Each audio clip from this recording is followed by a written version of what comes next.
Hello and welcome back.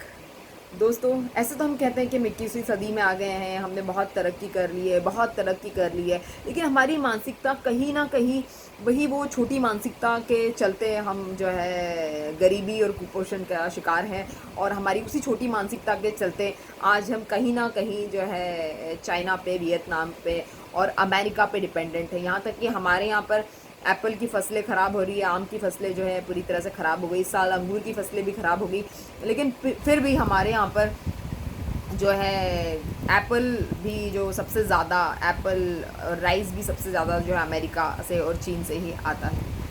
तो कहीं ना कहीं हम कह रहे हैं कि हमने बहुत तरक्की कर ली है, लेकिन हमारे प्रधानमंत्री जी आए परसों के दिन और कह रहे हैं कि 5 kilo it's very contrary thing I am saying, 5 kilo जो है चावल और 1 किलो चना जो है हर महीने दिया जाएगा। कब तक? नवंबर तक। नवंबर तक क्यों दिया जाएगा? क्योंकि बिहार की इलेक्शन है नवंबर में। कहने की बात यह है कि हम लोग क्या सिर्फ गरीबी तक, क्या भूखमरी तक ही हमारी सोच सीमित है? उससे बढ़कर हम कभी सोच नहीं सकते? उससे बढ़कर क्या हम कभी कर नहीं सकते? क्या यही हमारी सोच है जो हमें हमेशा पीछे ले जाती है? क्या यही हमारी सोच है जो हमें एक डेवलप्ड कंट्री नहीं बनाती और हम एक डेवलपिंग कंट्री के चलते ही चले जाते हैं? हमारे यहाँ के लोग सोचते हैं कि बस थोड़ा बहुत छोटी मोटी दुकान खोल लूँ और बस थोड़ी बहुत सेविंग हो जाए, थोड़ा बहुत मेरे बच्चे की स्कूल हो जाए, थोड़ा बहुत मुनाफा कमा लूँ और जो भी है कमा कमा के जो है थोड़ा बहुत जो है घर चला लूँ, बस यही हमारी सोच है। हम लोगों ने कभी चाइना की तरह सोचा ही नहीं, हमने कभी भी अमेरिका की तरह सोचा ही नहीं। क्यों नहीं सोचा? अभी इतने सारे मुद्दे उठ रहे हैं, हम लोग कहते हैं नेहरू के ज़माने में नेहरू ने ये कर दिया था, नेहरू ने वो कर दिया था, इंदिरा गांधी ने ये कर दिया था, वो कर दिया था, ऐसे चाइना को सपोर्ट कर दिया। हम लोग हिस्ट्री में घुस जाते हैं। हिस्ट्री को मत देखिए, वर्तमान को बेहतर और बेटर बनाने की ज़रूरत है। अब हिस्ट्री से कोई हमारा सरोकार नहीं है, हमारा सरोकार है हमारे वर्तमान को, हमारे भविष्य को उज्जवल बनाना, अच्छा बनाना, बेहतर बनाना हमारा काम है। उस समय तो हमारे यहाँ पर कुछ भी नहीं बनता था। आज हमारे यहाँ पे ग्लोबलाइजेशन के चलते इतनी सारी कंपनीज़ आई है। हालांकि इतनी कंपनीज़ हमारे यहाँ नहीं आती जितनी चाइना में आती है, लेकिन फिर भी हमारे यहाँ काफ़ी हद तक कंपनीज़ आई है और काफ़ी हद तक हमारे यहाँ पे जो है विदेशी सामान आए हैं। चाइना का हमने बॉयकॉट कर दिया है, लेकिन हमारे यहाँ पे काफ़ी सारी विदेशी प्रोडक्ट्स हैं, सब्जी से लेके, अनाज से लेके, तो मोबाइल फ़ोन से लेके, टेलीविज़न से लेके, तो बड़ी बड़ी मशीनों तक कि हम उन पे आज डिपेंडेंट हैं। और ये सब उन्हीं हमारे जो भी हमारे फॉर्मर प्राइम मिनिस्टर्स रहे हैं, शायद उनका ही प्रताप है कि हम आज जो भी है और जिस तरह की लाइफ हम जी रहे हैं, वो उन्होंने कहीं ना कहीं स्वप्न दृष्टा बन के उन्होंने सोची थी, स्वप्न देखे थे और उन्होंने बनाया। तो अभी हमारे पास में जो मुद्दे हैं वो कुछ ऐसे हैं कि हम जो है कब ऐसा सोचेंगे कि हमने आज चाइनीज़ की 59 ऐप्स जो है बॉयकॉट कर दी, बैन कर दी, लेकिन हम कब इस तरह के ऐप्स बना पाएंगे? हम कब इतने कम लेबर में, हम कब अपने खुद के कंपोनेंट के साथ में, हमारे खुद के इंडियन कंपोनेंट्स के साथ में इंडियन प्रोडक्ट्स हम लोग बना पाएंगे? ये हमें सोचने की ज़रूरत है, ये हमें समझने की ज़रूरत है और ये हमें अपने आप से पूछना होगा। ये हमें हमारे दिल से पूछना होगा कि हम जब किसी की तरफ एक उंगली दिखा रहे हैं तो हमारी तरफ 3 उंगलियां होती है, और एक उंगली हम किसी की तरफ ना दिखाएं, उस एक उंगली का यूज़ जो है हम यहाँ पर करें और यहाँ की शक्ति बढ़ाए और यहाँ की ताकत बढ़ाए और यहाँ का स्टेमिना बढ़ाए, यहाँ पर प्रेशर बढ़ाए, स्ट्रेस बढ़ाए, ताकि हमारी तरक्की हो पाए। तो मैं आज आपको बताने जा रही हूँ, हालांकि पिछले कुछ वीडियोज़ में मैंने आपको काफ़ी विस्तार से जानकारी दी थी, अभी मैं आपको बताने वाली हूँ इन शॉर्ट कि कैसे चाइना जो है बहुत ही आगे निकल चुका है, जो 1990 में एक बहुत ही गरीब देशों की श्रेणी में आता था, और कैसे चाइना, कैसे सिंगापुर जैसे देश जो हैं छोटे होते हुए भी कैसे आगे निकल गए, एकदम फुर्र से आगे निकल गए और हम वहीं की वहीं खड़े उनको देखते रह गए। तो चाइना के अंदर ऐसी खासियत क्या है वो मैं आपको बताना चाहती हूँ कि वहाँ पर एक्सपीरियंस और एक्सपर्टीज़ बहुत ज़्यादा है। वहाँ पर चाइना में आपने सपोज़ मान लो आपने कोई डिबिया दिखा दी या कोई पेन दिखा दिया, वो हूबहू कॉपी करते हैं, क्योंकि उनका एजुकेशन सिस्टम वैसा है। वो हूबहू कॉपी करते हैं और वो एज इट इज़ चीज़ आपको कम लागत में और बहुत ही सस्ते लेबर के साथ में वो आपको बना के एज इट इज़ दे देंगे। और आपको क्या लगता है कि चाइना सिर्फ सस्ता माल बनाता है? विश्व के जितने भी महंगे सामान हैं, ज्वेलरी से लेकर, बैग से लेकर, तो कॉस्मेटिक आइटम से लेके जितने भी महंगे प्रोडक्ट्स आप इस्तेमाल करते हैं कहीं ना कहीं वो चाइना में ही बने हुए हैं। तो चाइना सस्ता माल नहीं बनाता है, ये आप गलतफहमी में मत रहिए। चाइना कभी सस्ता माल नहीं बनाता है। चाइना सस्ता माल इसलिए बनाता है, वो इसलिए कंपैरेटिवली जो है सस्ता हो जाता है क्योंकि वहाँ पे एक्सपर्टीज़ बहुत ज़्यादा है, एक्सपीरियंस बहुत ज़्यादा है। चाइना का हर बंदा एक्सपीरियंसड है, एक्सपर्टीज़ कूट कूट के वहाँ पे भरी हुई है क्योंकि वहाँ पर इस तरह की ट्रेनिंग प्रोग्राम सरकार देती है, सरकार मोटिवेट करती है। हाई क्लास यूनिवर्सिटीज़ में पढ़ने के लिए सरकार मोटिवेट करती है, हाई लेवल के एजुकेशन के लिए वहाँ पर एजुकेशन को वहाँ पे बहुत ज़्यादा प्राथमिकता दी जाती है। हमारे यहाँ तो आप हेल्थ का हालत देख रहे हो कोरोना में कि 35,000 बेड्स है, मगर एक बेड जो है पूरी दिल्ली में जो है वो कोरोना पेशेंट के लिए नहीं रखा गया है। मतलब क्या तमाशा चल रहा है आप खुद ही देख रहे हैं। हालांकि मैं उसमें नहीं जाना चाहूँगी। तो पहला पॉइंट तो हमने देख लिया कि जो एक्सपर्टीज़ और एक्सपीरियंस है वो चाइना का इस तरह से है कि चाइना जो है वो हर चीज़ को ईजीली कॉपी करने में, कॉपी कैट जो चाइना है वो बहुत ही एक्सपर्ट है, मतलब बहुत ही एक्सपर्ट कॉपी कैट चाइना है। नंबर 2, वहाँ का एजुकेशन सिस्टम जो है पूरा प्रैक्टिकल बेस पे। हमारे यहाँ पे थ्योरेटिकल एजुकेशन सिस्टम है, वहाँ पे प्रैक्टिकल एजुकेशन है। वहाँ पर हर जो स्टूडेंट है वो वर्कर है और उससे उस तरह से काम लिया जाता है, उसको उस तरह की जो है काबिलियत सिखाई जाती है, मास्टरिंग सिखाई जाती है, उसको एक पर्टिकुलर फील्ड में उसको मास्टरी दी जाती है, जो हमारे यहाँ पे बहुत बहुत बहुत ही रेयर है। हमारे यहाँ पे मेरे ख्याल से 1% इंस्टीट्यूट्स भी ऐसे नहीं होंगे हमारे देश में। हमारे देश में सिर्फ थ्योरेटिकल काम चोरी बहुत ज़्यादा है हमारे देश में। कुल मिला के एजुकेशन में समझ लो, आप किसी भी फील्ड में समझ लो, इंडस्ट्री के फील्ड में समझ लो, छोटी मोटी इंडस्ट्री हम लगा लेते हैं और हम एक्सपेंशन नहीं करते हैं, हमारी सरकार सपोर्ट नहीं करती, सब अपना अपना देख रहे हैं, सब लोग सेल्फिश है। मगर वन नेशन वन सोल वाला कॉन्सेप्ट जो है वो चाइना के पास है। चाइना की गवर्नमेंट जो है आपको बहुत, वहाँ के लोगों को बहुत मोटिवेट करती है कि वो अच्छे क्वालिटी उत्पाद बनाए, अच्छे क्वालिटी उत्पाद पैदा करे और उसको ज़्यादा से ज़्यादा एक्सपोर्ट करे। मैं आपको बता दूं कि चाइना जो है $2.2 ट्रिलियन का एक्सपोर्ट करता है हर साल। $2.2 ट्रिलियन का एक्सपोर्ट करता है। उसकी इतनी ज़्यादा एक्सपोर्ट कैपेसिटीज़ है कि कहीं ना कहीं डायरेक्टली इनडायरेक्टली हर एक कंट्री उसके ऊपर डिपेंडेंट रहता है। आप भूल जाइए कि आप चाइना पे डिपेंडेंट नहीं हो सकते। 59 ऐप बैन करने से कुछ नहीं होता। अभी भी हमारे पास पेटीएम है, अभी भी हमारे पास स्विगी, अभी भी हमारे पास जोमेटो है, हमारे पास में बहुत सारी ऐप अभी भी है जो हम जानते भी नहीं है कि वो कहीं ना कहीं चाइना का उसमें कंट्रीब्यूशन था, कहीं ना कहीं वो चाइना में ही बनी हुई है, आप मान लीजिए। उसके बाद में हम देखेंगे कि स्टेबिलिटी बहुत है चाइना में। पता है गवर्नमेंट कहीं नहीं जाने वाली है, इंस्टीट्यूट कहीं नहीं जाने वाले हैं, फैक्ट्रीज़ कहीं नहीं जाने वाली। वहाँ पर एक स्टेबिलिटी वाला माहौल होता है, एक माहौल दिया जाता है। एक अगर आपके पास में सारी चीज़ें स्टेबल होगी, आपको एक प्रॉपर खान पान आपको मिलेगा आपकी कंपनी की तरफ से, आपको एक एजुकेशन और ट्रेनिंग आपको प्रोग्राम्स मिलते रहेंगे, तो आपके माइंड में एक स्टेबिलिटी आ जाती है। स्टेबिलिटी आने की वजह से जो होती है जो है मतलब आप बेफिक्र हो जाते हो। और जब आप बेफिक्र हो जाते हैं तो आपका 100% देने के अलावा कोई ऑप्शन आपके पास नहीं बचता है, क्योंकि आपको पता है कि आपको स्टेबिलिटी दी गई है, आपको चीज़ें 100% दी गई है। इसीलिए चाइना के लोग जो है बेफिक्र के काम कर रहे हैं। मुझे लगता है कि हमारी सरकारों को हमारे बारे में सोचना चाहिए, जनता को बेफिक्र करना चाहिए, ताकि हम लोग भी हमारा 100% जो है, हम जो काम कर रहे हैं, जो भी काम कर रहे हैं, छोटा काम कर रहे हैं, बड़ा काम कर रहे हैं, उसमें हम लोग भी हमारा 100% दें। ऐसी हमारी सरकारों को योजनाएं बनानी चाहिए, इस तरह की योजनाएं बनानी चाहिए।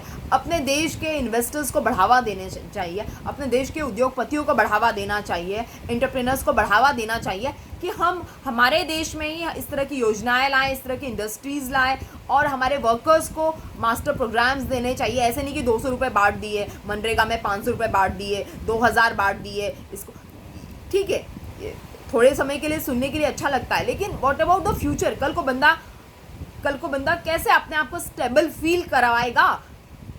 अगर उसकी खेती खराब हो जाती है, अगर उसके बच्चों को एजुकेशन नहीं दिला पा रहा है, तो क्या सरकार ने उसके बच्चे की एजुकेशन की व्यवस्था की है? क्या सरकार ने उसके बच्चे की हेल्थ की व्यवस्था की है? क्या सरकार ने उसके घर में महिलाओं की स्वास्थ्य की व्यवस्थाएं की है? सरकार ने क्या उसके घर में जितने वृद्ध हैं उनके लिए इमीडिएट स्वास्थ्य सेवाएं अरेंज कराने के लिए कुछ पहले से इंतजाम करके रखें या नहीं रखें, ये चीज़ें बहुत मैटर करती है। जो अमेरिका यूएस में बढ़ चढ़ के जो है सरकार जो है ध्यान रखती है और लोग अपना 100% देते हैं। उसके बाद में बिजली कट कभी नहीं होती चाइना में, कभी पावर कट नहीं होता जिससे उनका उत्पादन नहीं रुकता है। और वो लोग बल्क में बनाते हैं सामान, मतलब ऐसे नहीं बनाएंगे कि ऑर्डर आने पे, हम लोग ऑर्डर आने पे मैन्युफैक्चरिंग करते हैं, उनके यहाँ पे बल्क में मैन्युफैक्चरिंग करके वो लोग एक्सपोर्ट पे उनकी सरकार उनको सब्सिडी दे रही है। हमारी सरकार हमें कभी सब्सिडी नहीं देती एक्सपोर्ट पे। एक्सपोर्ट पे सब्सिडी देने का मतलब है कि आपके देश के झंडे हर देश में लहराना है आपको, क्योंकि आपकी सरकार आपको सब्सिडी दे रही है। आपको पता होना चाहिए कि बहुत सारे देशों के जो झंडे होते हैं, जो इंडिपेंडेंस डे पे हमारा भी हम झंडा लहराते हैं, national flags I am talking about. So national flags जो बहुत सारी कंट्रीज़ के जो है चाइना ही प्रिंट करता है। बहुत सारी कंट्रीज़ में फ्लास्क से लेके, फ्लावर पार्ट से लेके, हम जो चाय पीते हैं वो मग भी चाइना में ही बनते हैं। Can you imagine? आपकी जो छोटी छोटी ज़रूरत की चीज़ें, टूथब्रश से लेके, टूथपेस्ट से लेके, उसकी फैक्ट्रियाँ भी चाइना में ही है। मतलब जो इतनी फास्ट ग्रोथ से जो उसकी जो इकोनॉमी है वो 23.25 ट्रिलियन डॉलर की इकोनॉमी चाइना होल्ड करता है। इस तरह की इकोनॉमी को आप कुछ चंद ऐप बैन करके जो है आप कुछ नुकसान नहीं पहुंचा सकते। उनका कंट्रीब्यूशन हमारे यहाँ पे कम करना पड़ेगा बिजनेस में, उनका कंट्रीब्यूशन हमारे यहाँ पे कम करना पड़ेगा इन्वेस्टमेंट पे, उन लोगों का कंट्रीब्यूशन कम करना पड़ेगा। हम लोग जो इंपोर्ट कर रहे हैं उन चीज़ों पे हमें इंपोर्ट पे रोक लगानी पड़ेगी, जो बहुत इंपॉर्टेंट है। मुझे नहीं पता सरकार इस तरह के कदम कब लेगी, इस तरह की न्यूज़ सामने सुनने के लिए कब आएगी, या आएगी भी या नहीं आएगी।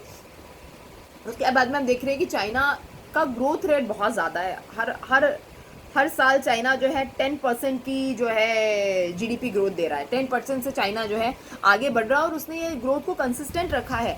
And the government, the system make sures कि जो ग्रोथ है कंसिस्टेंट है, और जो ग्रोथ है वो 10% के हिसाब से चल रही है या नहीं चल रही है तो वो लोग उनकी शक्तियाँ बढ़ाते हैं। वही मैं बता रही हूँ, जो एक्सपर्टीज़ है, जो मास्टरिंग है उनकी चीज़ों को लेके, मैन्युफैक्चरिंग को लेके, तो इलेक्ट्रॉनिक आइटम से लेके, जैसे मोबाइल में देखेंगे, मोबाइल में 72% जो है वर्ल्ड का जो कैप्चरिंग है वो चाइना का है। टेलीविज़न का कैप्चरिंग है, home appliances, you name the thing and China is there. So ये हमें, हमारे अंदर बहुत बड़ा डिफेक्ट है कि हम लोगों ने जो है चाइना को ना जाने क्यों अंडर एस्टिमेट किया, ऐप्स बैन करके कि चाइनीज़ हमारे ऐप से हमारा डाटा चुरा लेगी। तो क्या पेटीएम और क्या यूट्यूब और क्या फेसबुक आपका डेटा नहीं चुराएंगे? कैसा आपने कोई रिटर्न में कोई एग्रीमेंट किया हुआ है कि वो आपका डेटा नहीं चुराएंगे, और सिर्फ चाइनीज़ ऐप ही आपका डेटा चुरा रही है? इतनी छोटी सी जो टिकटॉक है, इतनी छोटी सी प्रॉफिट से और नॉन प्रॉफिट से मुझे नहीं लगता कि चाइना अफेक्टेड था और अफेक्टेड होगा कभी भी।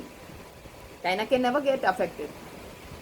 तो यही सारी चीज़ें हैं। और लेकिन हमारे यहाँ की सरकार क्या करिए, हमारी यहाँ की सरकार जो है बजाय अपने हाथ में सारे कंट्रोल रखने के, सारी चीज़ों को अपने हिसाब से चलाने के, भले ही थोड़ा प्रॉफिट कम हो कोई बात नहीं, लेकिन सरकार को चीज़ें अपने अंडर में रखनी चाहिए।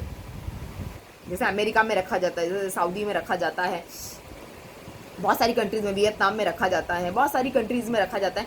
हमारे यहाँ की सरकार बजाय इसके कि डायरेक्ट प्रॉफिट अपनी जेब में डालने के लिए सोचती है, और जहाँ डायरेक्ट प्रॉफिट की और ज़्यादा प्रॉफिट की लालच सरकार को लग जाती है तो फिर आपके देश का कुछ नहीं हो सकता है। बहुत सारे लोग मुझसे असहमत होंगे, ये मेरा व्यू है, और मैं किसी भी पार्टी को यहाँ पे एंडोर्स नहीं कर रही हूँ। आप लोग मुझे बोलते रहते हैं कि क्या मैं एंटी मोदी हूँ, क्या मैं एंटी नेशनल हूँ, क्या मैं कांग्रेसी हूँ। मैं ऐसा कुछ भी किसी पार्टी को सपोर्ट नहीं कर रही हूँ। जो मेरे दिल की बात है वो मैं आपको बता रही हूँ कि what I think about the whole phenomenon going on around.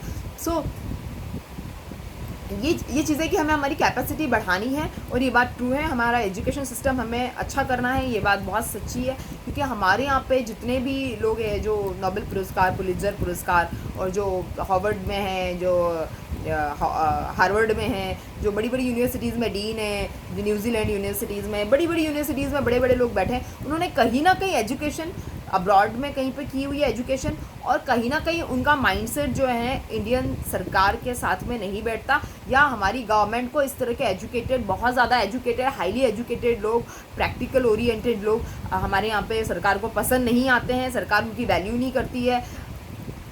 और बाहर की सरकारों को शायद बाहर के इंस्टीट्यूट्स को, बाहर के एजुकेशनल इंस्टीट्यूट्स को, बाहर की कंपनीज़ को शायद इस तरह के जो बाहर के पढ़े हुए लोग हैं और जो अच्छी यूनिवर्सिटीज़ में पढ़ के आए हुए लोग हैं, एक्सपर्ट्स जिसको हैं, मास्टरमाइंड्स जो हैं, जो रिसर्च स्कॉलर्स है, वो जो बाहर के लोगों को पसंद है, शायद इसीलिए वहाँ पे R&D पे खर्चा ज़्यादा होता है। हमारे यहाँ पे R&D का खर्चा, जो रिसर्च एंड डेवलपमेंट का खर्चा है, हमारी GDP का 0.226% होता है, जो दूसरे देशों में मोर देन 3%, 4% उनकी GDP का उन्होंने रिसर्च और डेवलपमेंट के लिए रखा हुआ है। तो हमें ऐसे देशों से सबक सीखना चाहिए और हमें भी पढ़े लिखे लोगों का वेलकम करना चाहिए। पढ़े लिखे लोग और जो प्रैक्टिकल बेस्ड लोग हैं, जो मास्टरमाइंड है, जो रिसर्च ओरिएंटेड लोग हैं, उनका हम लोगों का हमारे देश की यूनिवर्सिटीज़ में स्वागत करना चाहिए। हमारे यहाँ के पढ़े हुए लोग, बहुत सारे इंडियंस हैं जो हमारे यहाँ पे, उनको पसंद ही नहीं आता है इंडिया में किसी भी तरह की जॉब करना या इंडियन यूनिवर्सिटीज़ में पढ़ाना या इंडियन यूनिवर्सिटीज़ में रिसर्च करना, और वो सीधे बाहर का रुख अपना लेते हैं। अब लॉकडाउन में हमें ये भी रियलाइज़ हो रहा है कि हमारी यूनिवर्सिटीज़ को बेहतर कैसे हम बनाएं, हमारे एजुकेशन सिस्टम को हम बेहतर कैसे बनाएंगे, और हम कैसे एजुकेशन के चलते, बेसिक फैसिलिटीज़ के चलते और मजदूरों को कंफर्ट दे के और ज़्यादा से ज़्यादा सरकार अपने पास पावर रख के, निजीकरण ना करके, कम प्रॉफिट में खुश रह के सरकार किस तरह से हमें चाइना के साथ में कॉम्पिटेंट बना सकती है, चाइना और अमेरिका के साथ में हम कॉम्पिटिटिव बन के खड़े हो सकते हैं, एक शक्ति बन के खड़े हो सकते हैं, इसकी हमें ज़रूरत है, जिससे हमें रोज़गार भी मिलेंगे और हमारा टैलेंट बढ़ने पे हमारी GDP भी बढ़ेगी, जिससे हमें इंडिविजुअली बेसिस पे भी फ़ायदा होगा और हमें चीज़ें, हमारी GDP बढ़ेगी, ऑब्वियसली हमारी चीज़ें सस्ती होगी और बहुत सारे फ़ायदे हैं, बहुत सारे फ़ायदे हैं। अभी रिसेंटली मैं सुन रही थी, कुछ लोगों को कहते हैं कि पेट्रोल महंगा हो गया, डीजल महंगा हो गया, तो क्या क्यों रो रहे हो, क्यों रोते रहते हो, सरकार कहाँ से कमाएगी, लॉकडाउन चल रहा है, सरकार कहाँ से कमाएगी, लॉकडाउन चल रहा है, सरकार कहाँ से कमाएगी। मतलब एक डीजल के महंगे होने से, एक पेट्रोल के महंगे होने से आपकी सारी चीज़ें महंगी होती है, आपका सोप, आपकी सब्जियाँ, आपके मसाले, आपकी ग्रोसरीज, सब कुछ महंगा होता है, क्योंकि everything is sold with inclusive of transport charges. तो MRP जो रहती है उसमें भी आपके ट्रांसपोर्ट चार्जेस तो जुड़े हुए हैं। तो आप ये मत समझिए कि डीजल और पेट्रोल सरकार कमा रही है तो क्या हुआ, आपकी सारी चीज़ें बेसिक से लेके एंड तक सारी चीज़ें आपकी जो है कॉस्टली होगी। ट्रांसपोर्ट चार्जेस जो है डीजल और पेट्रोल की प्राइजेस पे बहुत कुछ डिपेंड करते हैं। आपको सब्जियां महंगी मिलेगी, आपको फ्रूट्स महंगे मिलेंगे, ग्रोसरीज महंगी मिलेगी, सब कुछ आपको महंगा ही मिलेगा। तो यही मुझे बताना था आप लोगों से। ये मेरा हालांकि पर्सनल व्यू है, मैं आप मुझसे सहमत भी हो सकते हैं, असहमत भी हो सकते हैं, या आपकी ज़िम्मेदारी है कि आप किस तरह से मेरे वीडियो को आगे बढ़ाते हैं, लोगों तक पहुंचाते हैं, शेयर करते हैं। मुझे आप लोगों के कमेंट मिलते रहते हैं और मुझे बहुत खुशी होती है देखकर कि आप मेरी मेहनत को सराह रहे हैं और मुझे बहुत अच्छे कमेंट कर रहे हैं, और मुझे जो है आपसे बातचीत करना जो है मेरा एक तरह से सक्सेस है, और मैं चाहूँगी कि आप मेरी बात को अनुसरण ज़रूर करें।